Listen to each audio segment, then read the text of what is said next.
une idée de texte, quelques idées d'animation et nous lançons avec vous.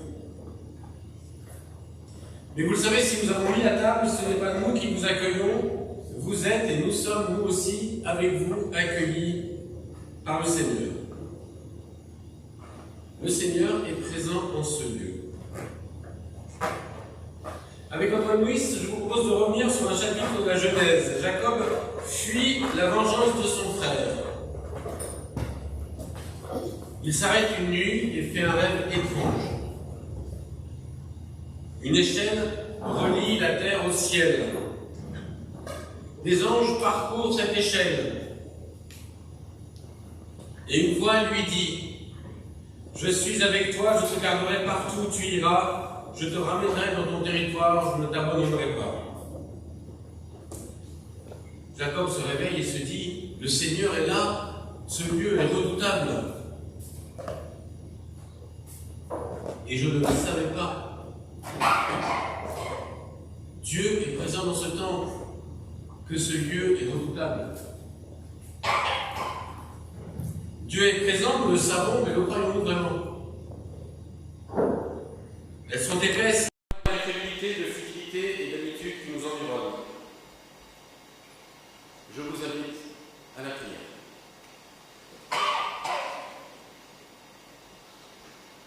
Seigneur, tu es là au milieu de nous et tu nous attends. Tu es là avant que nous arrivions et tu nous précéderas lorsque nous partirons. C'est nous qui ne sommes pas sûrs d'être là. Nous sommes trop distraits, trop occupés, trop méfiants, trop inquiets. Accorde-nous la grâce d'être là tout simplement, accueillants, attentifs, ouverts, sincères, fidèles. Ouvre nos yeux, nos oreilles, nos cœurs et nos mains, et nous pourrons dire, nous aussi, le Seigneur était présent en ce lieu, et je le savais. Amen. Je vous propose de chanter 229.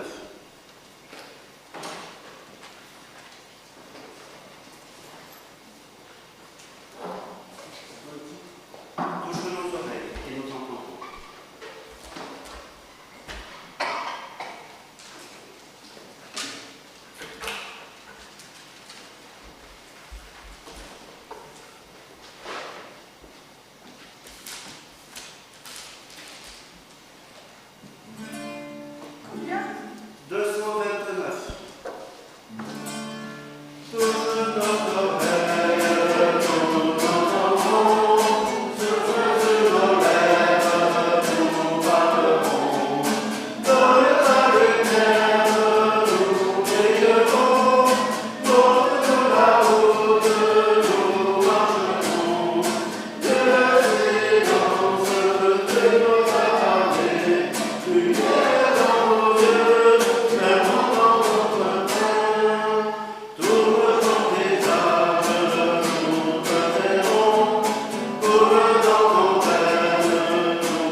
par l'Assemblée.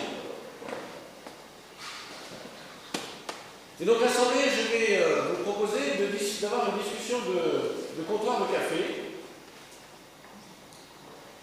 sur l'avenir.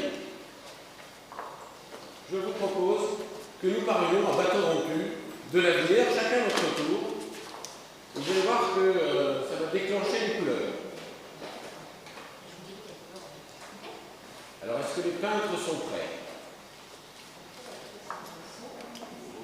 Donc Magali vous dira la couleur ou le noir qui traduit ce qui est dit.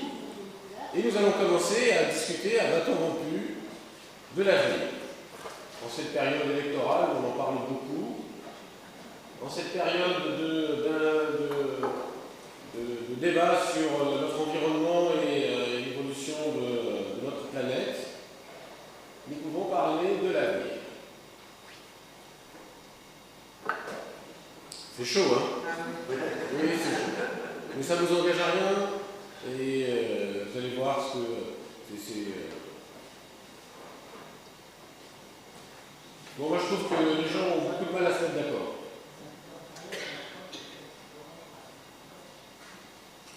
C'est trop difficile. Il faut se lancer. Oui. L'avenir. Non, j'ai dit, je trouve que les gens ont trop de mal à se mettre d'accord, c'est trop difficile. Ah, moi, oui. Le noir, c'est moi. Moi, c'est moi.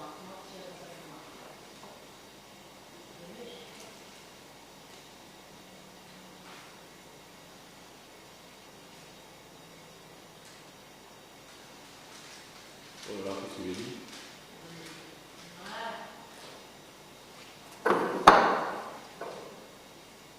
C'est à vous. Moi, je pense à la planète. Et Elle est bleue. Elle est bleue. Enfin, et verte. Encore un peu verte. allez, couleur. Alors, est-ce qu'il y en a qui peut mettre du orange?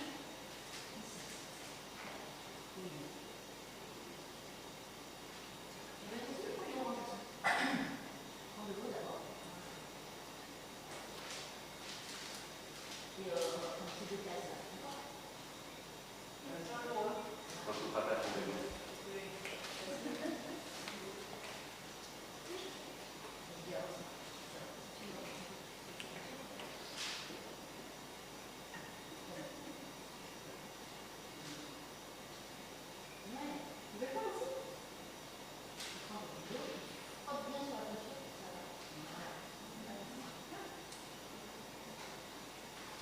Allez, Guillaume, on a plusieurs peintres, donc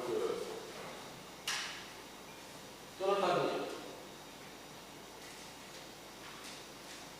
La guerre, l'étude de la guerre. Nous, ça c'est pour l'instant. Noir. Noir.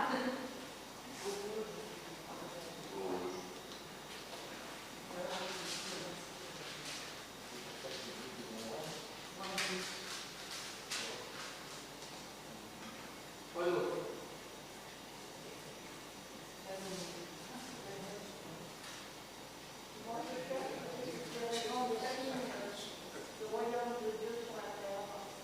Je cherche désespérément. Oui, hein, je vais jouer. Moi.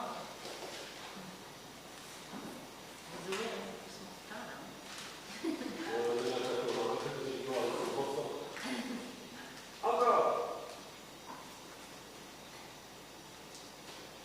Je cherche désespérément, c'est quand même aussi l'espoir, c'est quand même une couleur de noir. Ah, il y a un peu d'espoir. Alors, il faut chercher. Alors, je cherche désespérément, il y en a beaucoup, mais on peut nous dire l'inverse. Ouais. Alors, qui nous dit? Je cherche beaucoup avec espoir. Avec espoir, des signes du royaume de Dieu. De rouge. Ah bah oui. Allez, on met du rouge. Alors, regardez. On peut faire cette case et cette case. En rouge.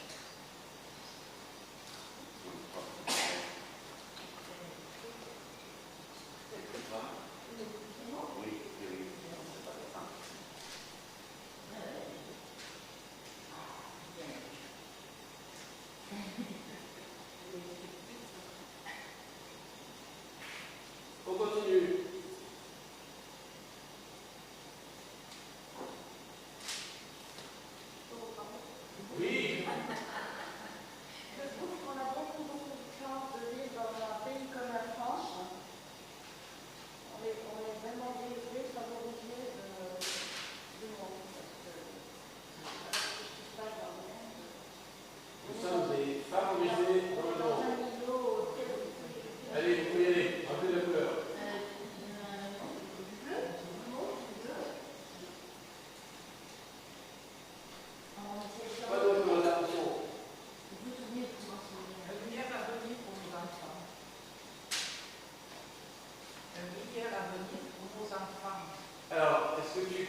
Toi qui es lumière. Toi qui es lumière. Le 318, toi qui es lumière.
Oui, vous asseoir.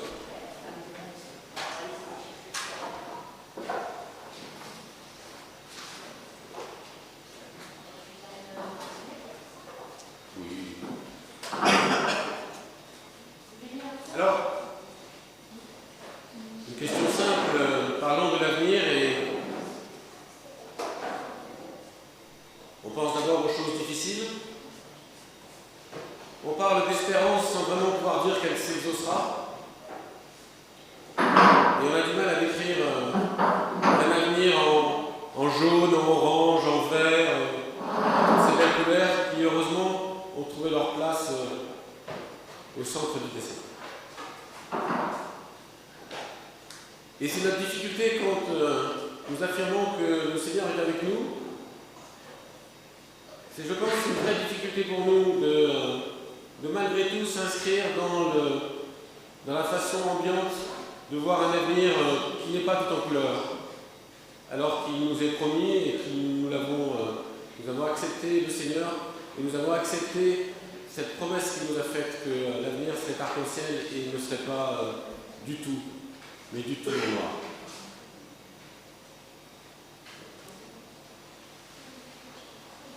Et je vous propose de prier ensemble. Seigneur, oui, nous n'y arrivons pas. Nous venons au culte ce matin avec des convictions et à la fois trempés dans cette ambiance qui nous rend inquiets.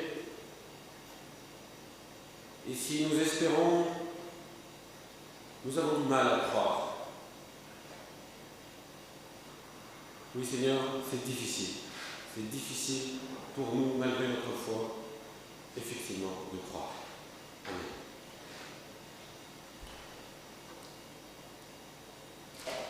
La loi est pardon.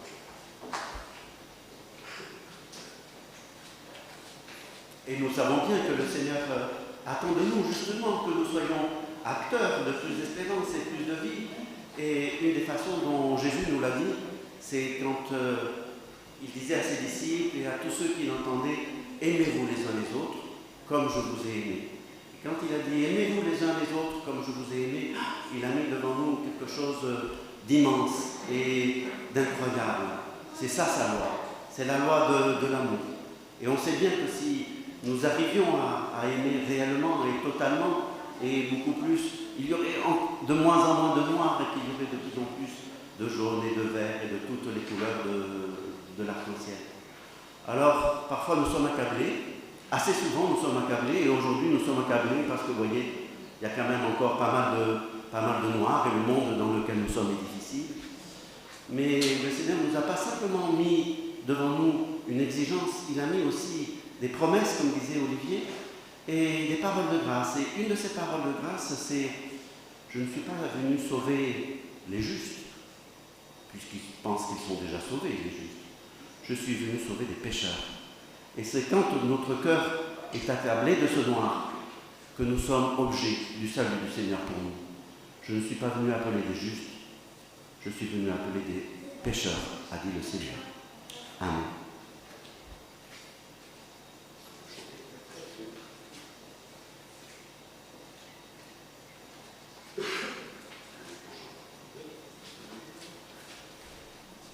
Je vous ai préparé un chant qu'on n'a pas fait souvent, mais vous allez voir, il est trop bien. C'est le 625. 625.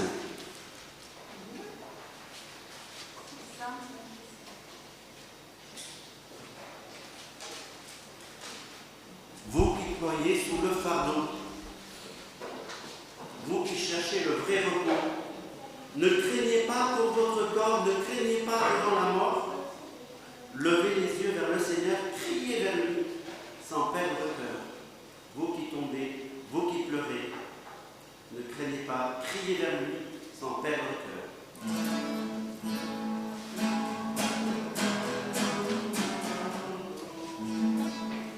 Le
qu'on vous propose aujourd'hui est issu de ce qu'on appelle le sermon sur la montagne.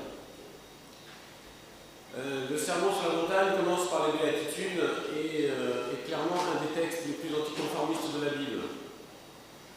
C'est des textes qui, je dirais, poussent à l'extrême certaines logiques qui nous sont proposées.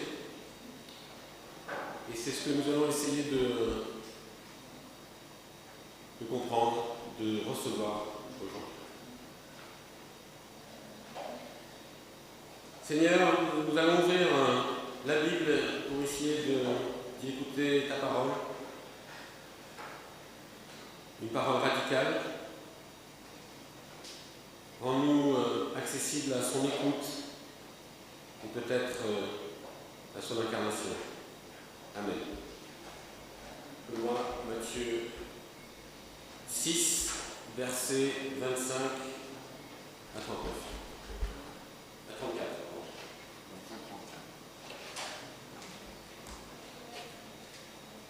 C'est pourquoi je vous dis, ne vous inquiétez pas pour votre vie de ce que vous mangerez, ni pour votre corps de quoi vous serez vêtus. La vie n'est-elle pas plus que la nourriture, et le corps plus que le vêtement? Regardez les oiseaux du ciel, ils ne sèment ni ne moissonnent, ils n'amassent rien dans des greniers, et votre Père céleste les nourrit. Ne valez-vous pas beaucoup plus qu'eux? Qui de vous, par ses inquiétudes, peut ajouter une seule coudée à la durée de sa vie? Et pourquoi vous inquiétez au sujet du vêtement? Observez comment croissent les lys des champs. Ils ne travaillent ni ne filent. Cependant, je vous dis que Salomon même, dans toute sa gloire, n'a pas été vêtu comme l'un d'eux. Si Dieu revêt ainsi l'herbe des champs qui existe aujourd'hui et demain sera jetée au four, ne vous vêtira-t-il pas à plus forte raison, gens de peu de foi? Ne vous inquiétez donc pas en disant « Que mangerons-nous » ou « Que boirons-nous » ou « De quoi serons-nous vêtus » car ceux-là, ce sont les païens qui les recherchent. Or, votre Père Céleste sait que vous en avez besoin. Cherchez premièrement son royaume et sa justice, et tout cela vous sera donné par-dessus. Ne vous inquiétez donc pas du lendemain, car le lendemain s'inquiétera de lui-même. À chaque jour suffit sa peine.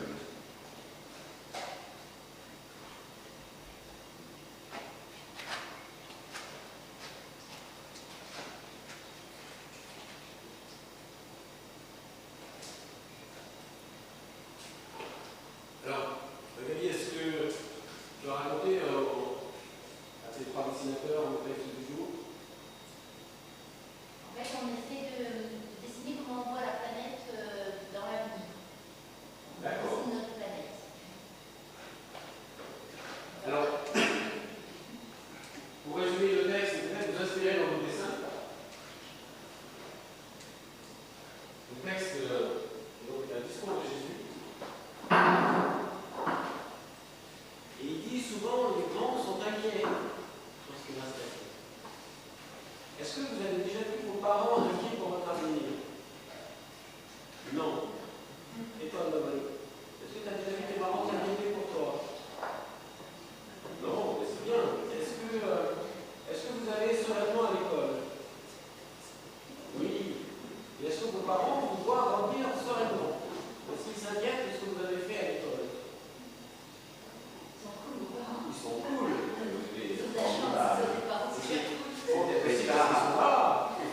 Parce qu'effectivement, le texte d'aujourd'hui nous a dit qu'on n'a pas de raison de s'inquiéter de l'avenir, mais plutôt de le porter avec espérance et de chercher la justice au présent et que le reste sera demain. Voilà, j'espère que ça influencera les couleurs que vous allez mettre sur la planète de demain.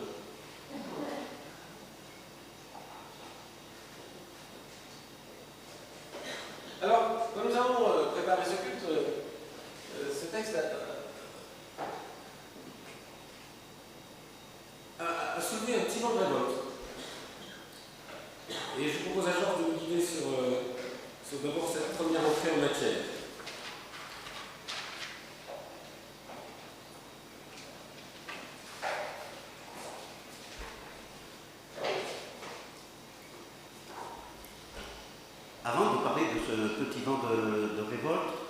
ce verset qui illustre combien on peut être choqué de certaines choses que Jésus a dit, je vous propose une mini-anecdote de ce que j'ai vécu quand j'avais 14 ou 15 ans.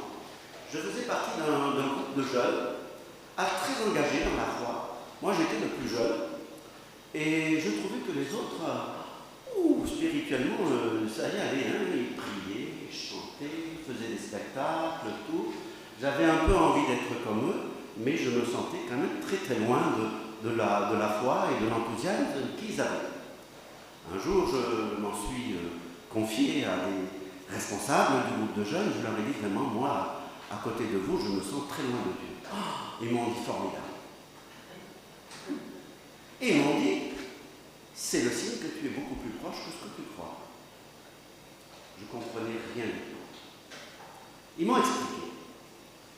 expliqué, tu verras, toute ta vie, ça sera comme ça. Plus tu t'approcheras de Dieu, plus tu te sentiras loin de lui. C'est difficile à comprendre, hein? Très difficile à comprendre. C'est pas si difficile à comprendre.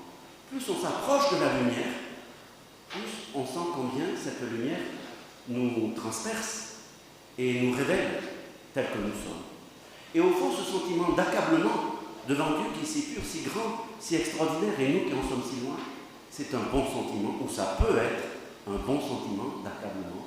Je suis loin de toi, Seigneur. Ah, tu le sais enfin. Si j'estime que tout va bien, et que je suis à peu près pas si mal que ça, c'est qu'en fait, je suis très loin de Dieu. Parce que si j'étais près de lui, je ne dirais pas la même chose. Vous voyez comme c'est compliqué? Ou du moins, c'est compliqué quand on est façonné à la façon du monde. Eh bien, un des versets qui cristallise cette radicalité de Jésus, c'est dans Matthieu, dans le sermon sur la montagne dont on parle. Un de ces versets qui cristallise vraiment cet étonnement face à ce que Jésus nous dit, c'est « Heureux les pauvres, heureux ceux qui se savent pauvres en esprit, car le royaume des cieux est à eux. Heureux les pauvres. » Alors, dans le débat que nous avons eu à quelques-uns ces temps-ci, on dit « Mais c'est scandaleux de dire ça. On va à la Granière, on va à la Solidarité, on va à Calisté, on trouve des pauvres, et leur dire qu'ils sont heureux, c'est une violence. » La première bonne nouvelle dans ce débat que nous avons eu, la première bonne nouvelle, c'est que si nous sommes choqués par une phrase de Jésus, c'est que justement, nous sommes en train de nous en approcher. Si ça ne nous choque pas, c'est que nous n'avons rien compris. Si ça nous choque, c'est que nous avons conscience qu'il y a quelque chose d'important à comprendre.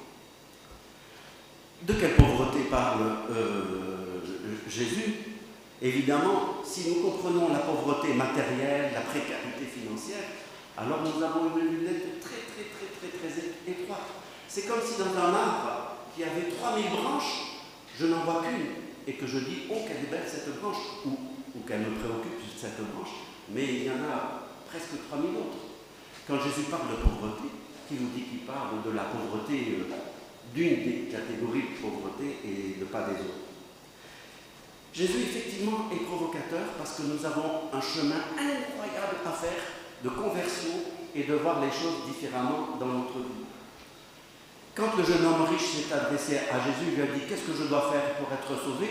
Jésus l'a titillé, peut-être provoqué et peut-être scandalisé, et il lui a dit « Vends tout et suis-moi. » Et le jeune homme riche ne pouvait pas tout vendre. Et il est parti tout triste. Mais une des conclusions de cette parabole, c'est que parce que le jeune homme riche est parti triste, qu'il était plus proche du royaume des cieux après avoir discuté avec Jésus qu'avant, où il pensait que tout allait bien. C'est le manque que nous avons devant Dieu qui nous attire vers Dieu et qui nous attire vers la vérité de ce que nous sommes. Hier soir, pour réfléchir à ce que je voulais vous dire, j'ai regardé la moitié d'un film dont vous avez entendu parler, La Cité de la Joie. Un livre et puis un film. La Cité de la Joie, quand ce riche Américain est arrivé à Calcutta, il s'est réveillé parce qu'il avait été agressé, il s'est réveillé au milieu d'un quartier le plus pauvre de Calcutta. Il a dit où je suis. On lui a dit vous êtes dans la Cité de la Joie. Il a dit ça veut dire quoi la Cité de la Joie? C'est une formulation spirituelle. Et on ne lui a pas répondu parce qu'il avait toute son histoire encore pour découvrir pourquoi c'était la Cité de la Joie.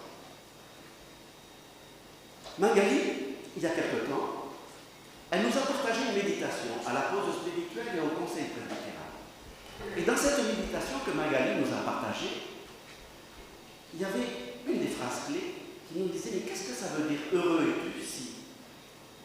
Et cette méditation nous rappelait qu'on s'approchait de César, de Jules César, qu'on s'approchait des empereurs, en lui disant « Heureux es-tu, toi, César, heureux es-tu, Beatus. » Et quand on disait à César « Tu es heureux », on lui disait « Tu es au-dessus de moi.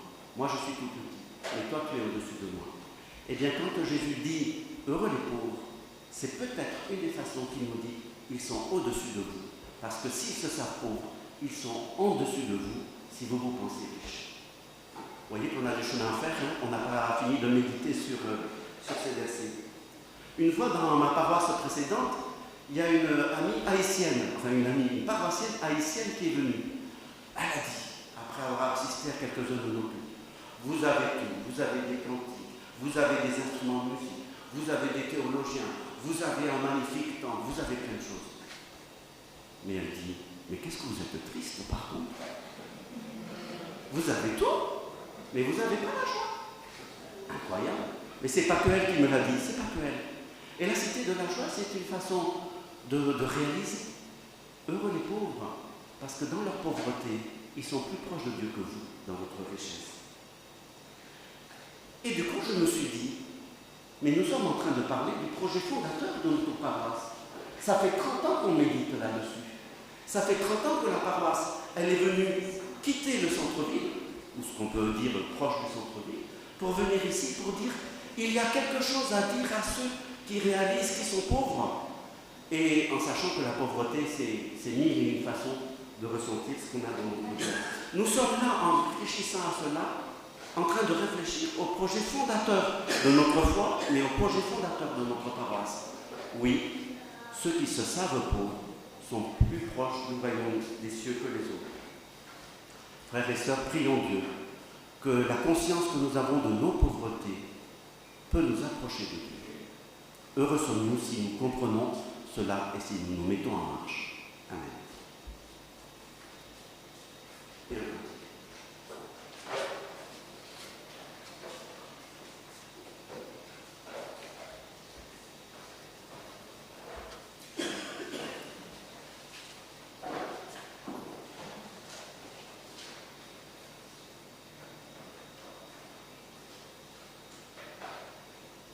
C'est le 420.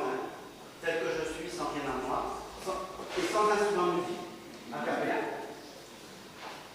420. 420. Les trois fenêtres. Et on peut rester assis. On peut rester assis.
de l'inquiétude, de tout ce qu'on peut avoir.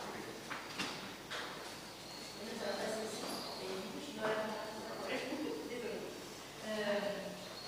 Alors, on a réfléchi à un petit jeu avec Olivier. Ce serait un jeu qu'on va faire avec des objets. Donc, je vous ai amené des objets pour nous aider à avoir de l'imagination et pour nous aider à avoir des idées. Voilà. Et surtout, je vous ai amené une valise. Parce que cette valise, en fait, ça va symboliser ce qu'on veut emmener dans l'avenir. Pour arriver à se projeter dans l'avenir, qu'est-ce qu'on va emmener dans cette valise? Alors, on n'a pas tous les mêmes besoins, on n'a pas tous les mêmes envies, mais on va essayer de réfléchir ensemble à qu'est-ce qui serait vraiment utile d'emmener dans cette valise. Alors pour vous aider, j'ai toutes sortes d'objets. Bien sûr, c'est des objets qu'il ne faut pas prendre au premier degré, sauf si vous avez absolument besoin d'une bouteille d'eau, pourquoi pas. Mais par exemple, ça peut représenter un peu plus que la pétanque, ça peut être le jeu, la convivialité, ça peut représenter le repos, enfin bref, c'est des symboles, vous les prenez comme vous voulez et je vous invite à venir choisir un objet qui vous parle et que vraiment vous voudriez mettre dans la valise de votre avenir. Donc vous pouvez vous lever. Vous avez compris les enfants? On choisit un objet qui vraiment serait très utile pour dans quelques années ou quand on sera grand. Et on le met dans la valise parce qu'on pense que c'est ça qu'il faut qu'on emmène.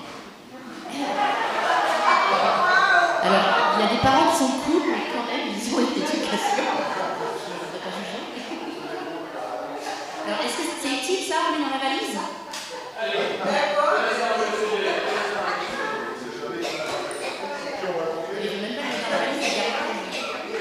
ok.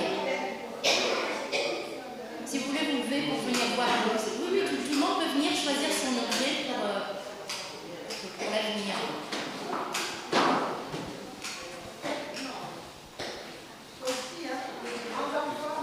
Après, s'il en manque, vous pouvez aussi inventer des choses.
Est-ce que vous êtes d'accord pour partir avec un revolver dans la lumière? C'est important? On ne peut pas partir avec une lumière.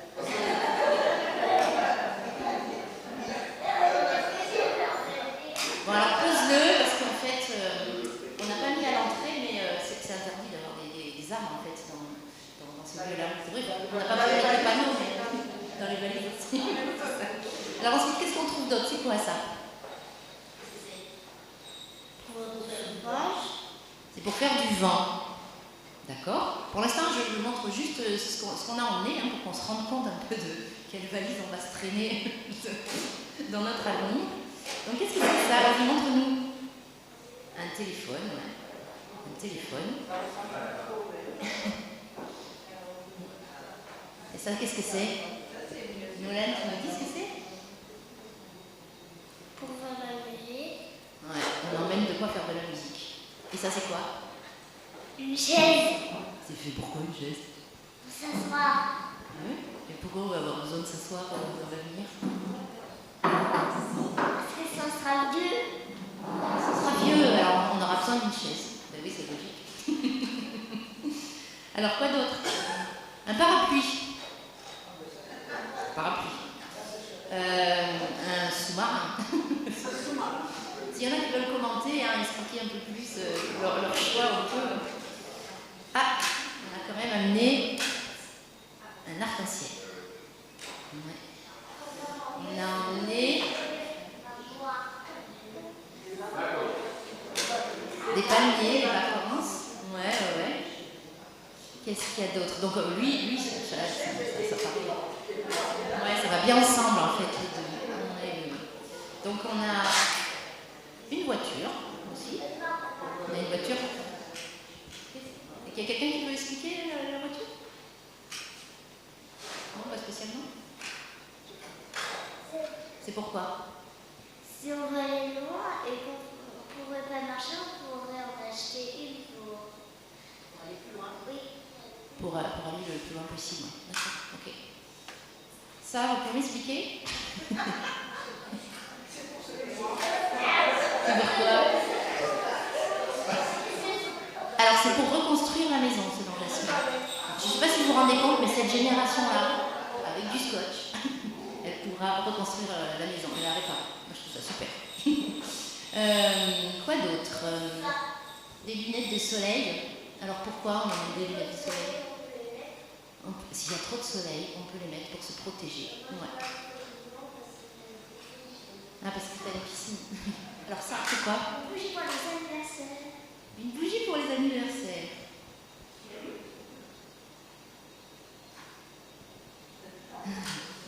C'est Georges qui a choisi ça. Est-ce que tu peux nous dire pourquoi tu l'as mis?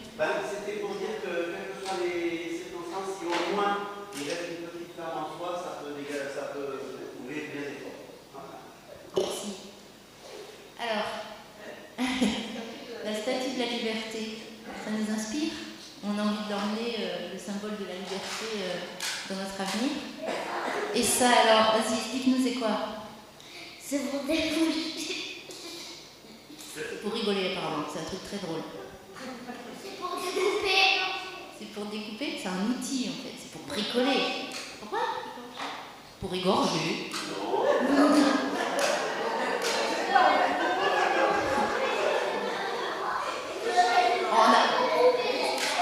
Des fois, on a du mal à se comprendre entre les générations et cette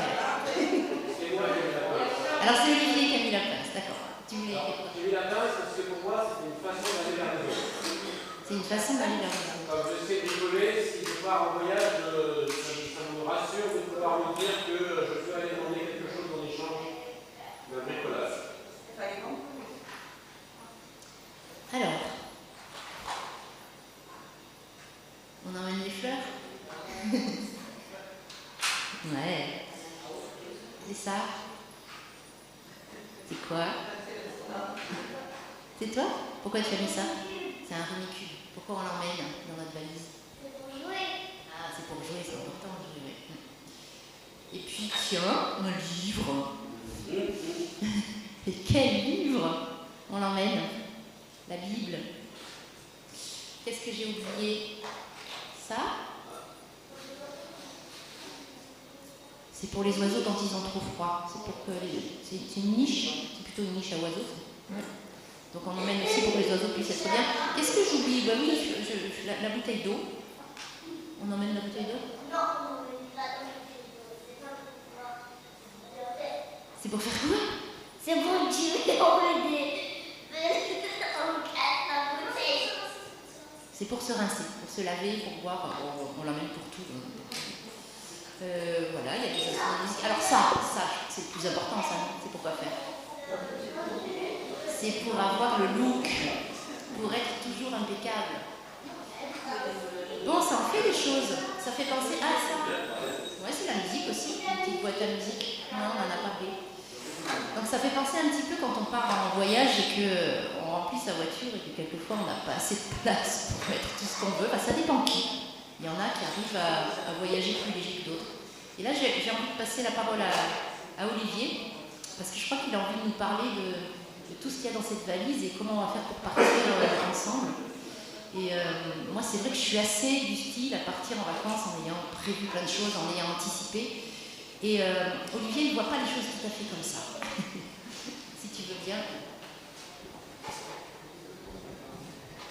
Alors, effectivement, généralement, quand je pars en voyage, j'ai une petite valise, puisque même je peux partir 3 jours travailler avec une valise qui tient sur le porte-bagages de mon vélo, mais je me rends compte que j'oublie toujours quelque chose. Moi, je suis quelqu'un qui part avec peu de choses, mais dont je sais à l'avance que je vais oublier quelque chose et je me dis toujours, on se débrouillera. Voilà, mais je vis en couple, vous le savez, et heureusement que j'aurai une attitude un petit peu différente, et que soudain elle vient mettre derrière moi des choses qui s'avèrent fort utiles. Voilà, mais ça me paraissait intéressant de vous inviter à la réflexion et qui pourra durer après ce culte, sur qu'est-ce qu'il est important d'avoir avec soi pour son avenir, et celui de ceux qui nous entourent, hein, dont on a la charge aussi, et qu'est-ce qu'il est important de laisser sur le bord de la route pour avancer sereinement. Pour compléter un peu, je vais vous dire la vérité, quand on en a parlé avec Olivier, on s'est dit, mais en fait, ce qu'on aurait aimé, après avoir lu le texte, c'est de dire qu'on peut partir sans valise. C'est qu'on peut partir en étant confiant, en se disant, est-ce que finalement, on n'essaye pas de se rassurer avec tout ça, et que si vraiment on partait le cœur léger et dans la foi, est-ce qu'on ne pourrait pas se dire, on verra bien, à chaque jour suffit sa peine, et puis est-ce qu'on ne peut pas essayer de partir plus souvent la valise vide ou sans valise du tout. Et ça, c'est juste pour vous amener à réfléchir, c'est pas si simple, parce que moi j'ai tendance à me raccrocher un peu à des choses, et en tout cas ça me donne envie d'y penser. Voilà, je vous laisse avec cette pensée-là.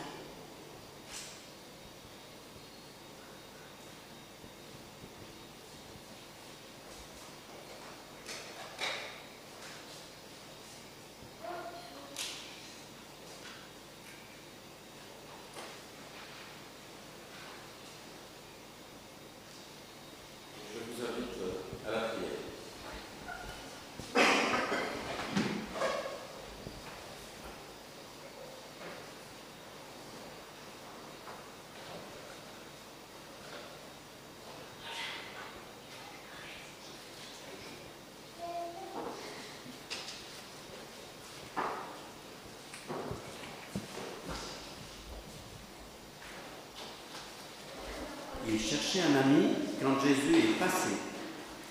C'est le 773.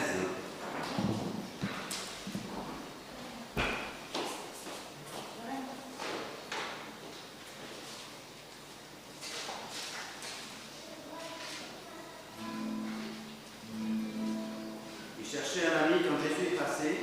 Ce jour-là, dans leur vie, toute chose a changé. Ils cherchaient un ami quand Jésus est passé.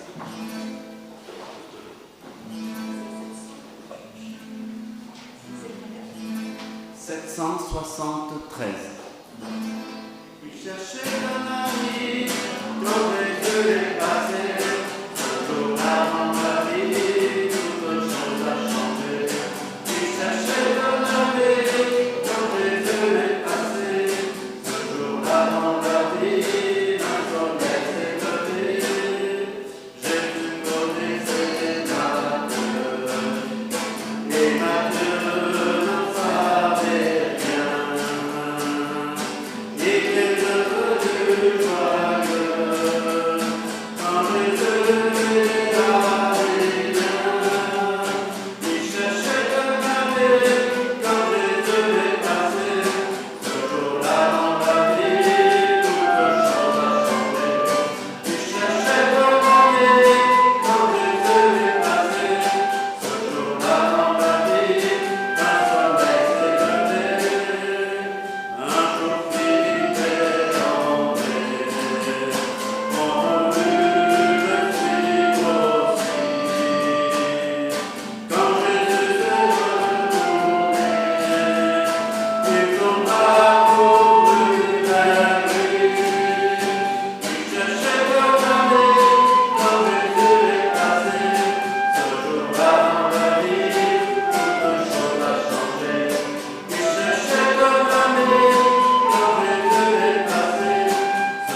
porter les uns les autres et de porter tous ceux qui ont besoin de notre aide.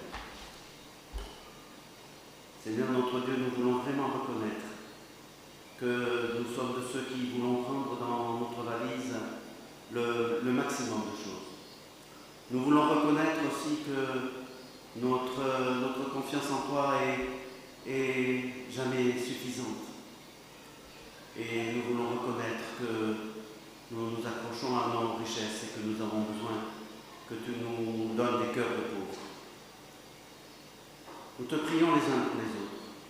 Nous te prions pour notre communauté. Nous te prions pour notre témoignage ici. Aide-nous, nous t'en prions. Aide-nous à être les uns pour les autres des soutiens, des encouragements, des témoins d'espérance. Nous te prions pour les enfants qui étaient là ce matin, qui sont notre joie et notre espérance. Nous te prions pour leurs parents. Nous te prions de les bénir, de les fortifier, de les encourager. Nous te prions pour tous ceux d'entre nous qui sont ou dans l'épreuve, ou dans la tristesse, ou dans la maladie. Donne à chacun d'entre nous l'encouragement dont il a besoin. Et donne à chacun d'entre nous, nous t'en prions, les mots pour dire aux autres l'encouragement qui vient de toi. Et tous ensemble, nous voulons te dire cette prière que tu nous as donnée. Notre Père, qui es aux cieux, que ton nom soit sanctifié, que ton règne vienne, que ta volonté soit faite sur la terre comme au ciel. Donne-nous aujourd'hui notre pain de ce jour. Pardonne-nous nos offenses, comme nous pardonnons aussi à ceux qui nous ont offensés. Et ne nous laisse pas entrer en tentation, mais délivre-nous du mal, car c'est à toi qu'appartiennent le règne, la puissance et la gloire pour les siècles des siècles. Amen.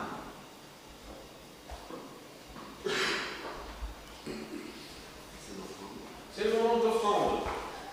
Alors soyez contractés, ne regardez pas ce qui va vous rester pour demain, donnez généreusement à notre Église. Et puis je vous le dis aussi, Marie-Paul et notre trésorière ne s'inquiètent guère du lendemain, donnez ce que vous pouvez. De toute façon, nous ne sommes pas inquiets sur ce que nous recevrons et la possibilité de continuer l'annonce avec vous de l'évangile.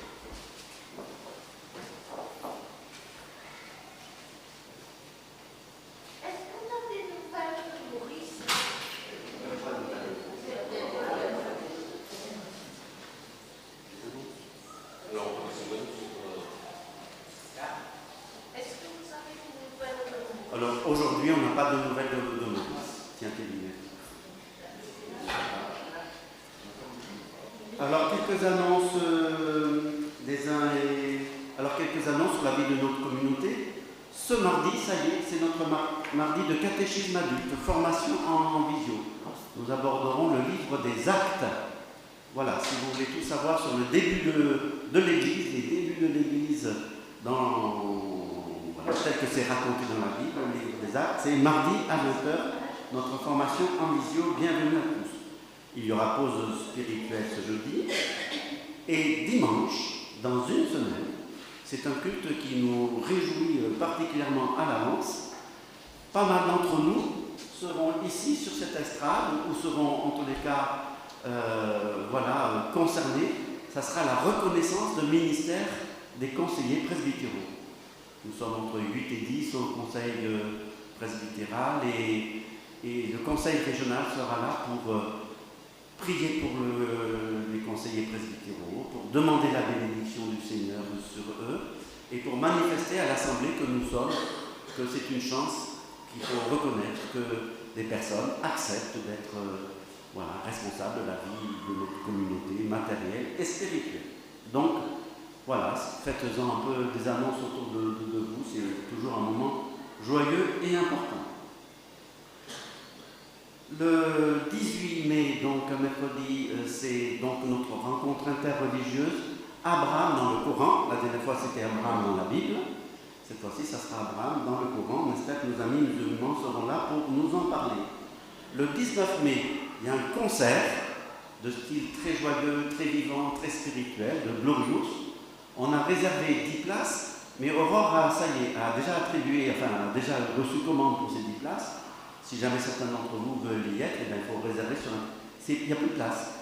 Ah ben je retire tout ce que je viens de dire. Ah voilà, il fallait s'inscrire avant. Merci, au revoir. Par contre, donc le 21 mai, il y a encore beaucoup de place. C'est notre matinée de rangement et de bricolage et de nettoyage. Et on aura plusieurs joyeux chantiers, mais un qui nous fait bien plaisir. Nous allons démonter la cuisine paroissiale, brique par brique, pour qu'elle puisse être refaite dans les normes ensuite. Et donc, on a besoin de tous ceux qui peuvent. On a bien noté, Benoît, que tu ne pourras pas y être. Voilà. Félicitations à ta... J'y serai le matin. Ah, tu seras le matin? Ouais, Ah, super, super. D'accord. Bon, ben merci beaucoup à toi, d'autant plus. Donc, vous savez que ces matinées de nettoyage, de rangement sont toujours des moments très conviviaux, très agréables. Il y a de la place pour tout le monde, des tâches les plus simples aux tâches techniques. Donc, si vous pouviez réserver. Dans les nouvelles des uns et des autres, Philippe Reboul m'a dit que ces temps-ci, lui et Yarmila traversent une époque un peu compliquée, puisqu'ils se sont tous les deux ou foulé la cheville, ou fait mal à la cheville, ou tombé, et ainsi de suite. Donc ils sont tous les deux un peu bloqués, ils arrivent un peu à bouger de chez eux, mais pas beaucoup. Voilà, donc on pense à eux. Si on a le temps, à la fin du culte, on peut prendre quelques-unes des cartes postales de la paroisse qui sont dans le placard, et leur signer un petit mot. Marie-Laure Dolter, vous étonnez pas, vous n'allez pas la voir pendant un mois, elle est en cure. Voilà. Nirine, bravo d'être là. Tu sais qu'on s'est fait un souci qu'on ne savait pas où tu étais. On a remué ciel et terre et on a dit ça y est, on sait où aller maintenant. Grâce à ta fille. Bienvenue, Nirine, ça fait plaisir de te revoir. Y a-t-il d'autres nouvelles? Non, Wendy, on ne la voit pas, ça veut dire que la convalescence pour son opération du genou, ce n'est quand même pas rien. Voilà, donc il faut penser à elle aussi. Et je ne sais pas. Madame Aniciello, pour le moment, les métastases reculent. Donc, elle est très fatiguée parce qu'elle doit aller à l'IPC tous les jours. Mais elle a quand même de bons résultats et donc c'est encourageant, même si elle ne peut pratiquement pas se fixer. On vient la chercher, on la raccompagne. Mais en fait, les métastases sont en train de régresser, donc c'est encourageant. Voilà. Merci beaucoup, Michel. Tu fais partie de ceux qui portent un ministère de suivi et de visite par téléphone, c'est formidable. D'autres nouvelles des uns et des autres? Voilà. D'autres activités que j'ai oubliées? Donc, je vous invite à vous lever pour l'exhortation et la bénédiction.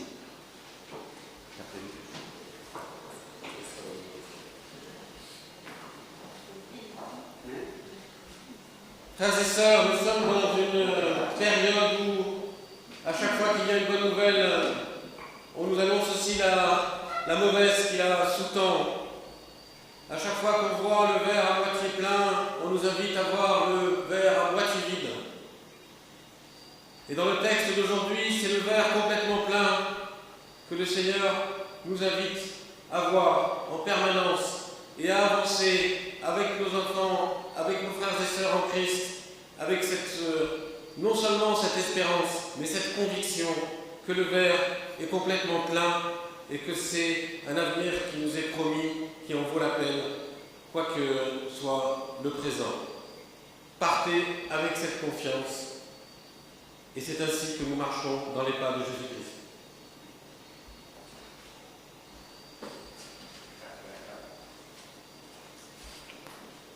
Que le Seigneur soit devant toi pour te montrer le chemin, qu'il soit derrière toi pour te réconforter si tu es fatigué, qu'il soit au-dessus de toi pour t'abriter dans la tempête, qu'il soit au-dessous de toi pour te rattraper si tu tombes, qu'il soit autour de toi pour te guider par sa lumière et qu'il soit en toi pour te combler de sa tendresse.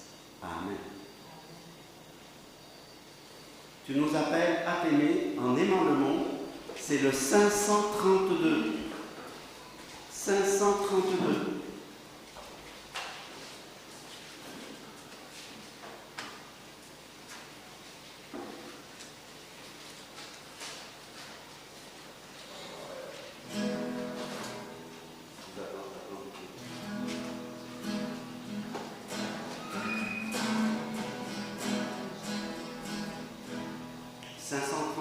Tu appelle à t'aimer.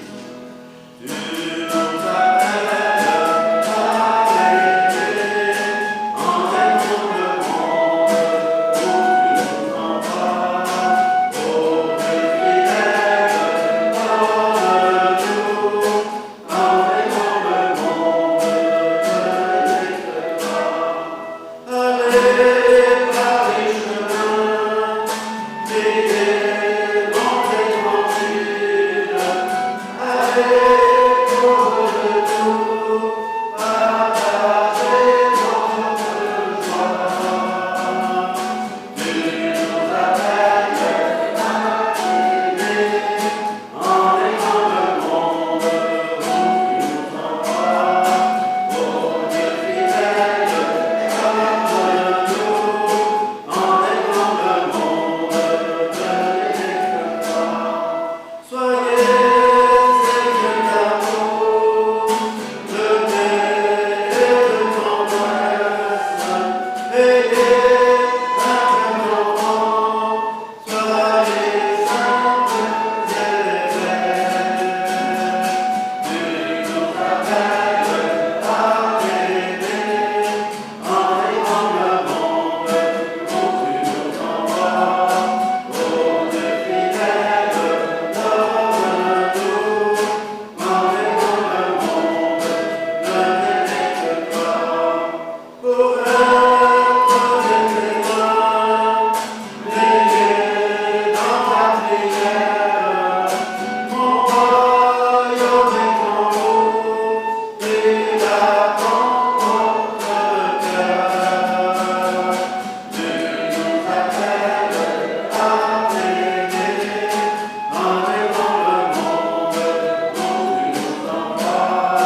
Ô Dieu fidèle, donne-nous, en aimant le monde, de n'aimer que toi. L'Esprit vous conduira, celui auprès de nos cœurs. Allez, ne craignez pas, je le vois avec nous. Tu nous appelles à t'aimer, en aimant le monde où tu nous envoies. Ô Dieu fidèle, donne-nous, en aimant le monde, de n'aimer que toi. Il y a deux petites choses que j'ai oublié de dire au moment des annonces. La première, c'est de remercier beaucoup Magali et Olivier, parce qu'ils nous ont animé le culte comme ça, et c'était très joyeux et très accueillant pour les enfants. Donc vraiment un grand merci. Paf, la deuxième, j'ai oublié. Ah si, mercredi, ici, c'est le début de la semaine culturelle des Restos du Cœur. C'est Liliane qui me le rappelle. Donc il y a ici, ce mercredi, beaucoup d'activités, de rencontres et un grand repas couscous. Mais il faut quand même s'inscrire. Faut pas... Oui, Benoît. Il y a des livres à disposition là. Il y a des livres à disposition. C'est Benoît qui nous